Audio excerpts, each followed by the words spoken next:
जय हरी माऊली. आपण आहोत आज पंढरीच्या वाटेवर. या ठिकाणी पंढरीच्या वाटेवर अनेक जण पंढरीच्या दर्शनासाठी भाविक जाताना दिसतात. आपल्या वडोणी तालुक्यातून, बीड जिल्ह्यातून नव्हे तर संबंध महाराष्ट्रभरातून या ठिकाणी वारीसाठी समस्त माऊलीगण निघालेले आहेत.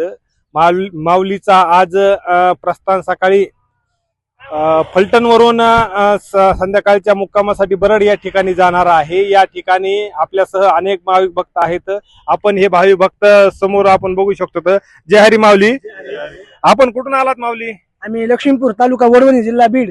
बर. आता किती दिवस माऊलीच्या पालखीत राहणार सोबत? आता आम्ही 8 दिवस राहणार माऊलीच्या पालखीसोबत. काय भावना आहेत आपल्या नेमक्या? भावना काय म्हणजे आनंद व्यक्त होतो. पुन्हा वारी घडती. या वयात तरुण वयामध्ये वारी घडली म्हणजे पुन्हा म्हातारपण कुणी बघितलंय?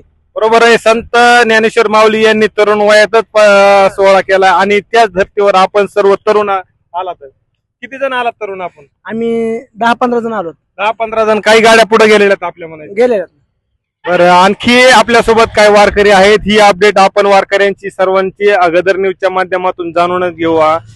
सगळ्यात महत्वाचं, वारकऱ्याच्या मनाने हा सुख सोहळा स्वर्गी नाही असं वारकऱ्याकडून सांगण्यात येत आहे. अवघ्या 1-2 घंट्यामध्ये आपण वारी मधले दृश्य गदर न्यूजच्या माध्यमातून दाखवतो. तुर्तास आपण गदर न्यूज साठी ज्ञानेश्वर लंगे आपण या भावना या वारकऱ्यांच्या आपल्या समोर दाखवल्या. अनेक तिथं वारकरी आहेत, त्यांच्याही भावना दाखवू. सगळ्यात महत्वाचं सांगायचं म्हणजे जगात भारी, जगात भारी. जय हरी माऊली.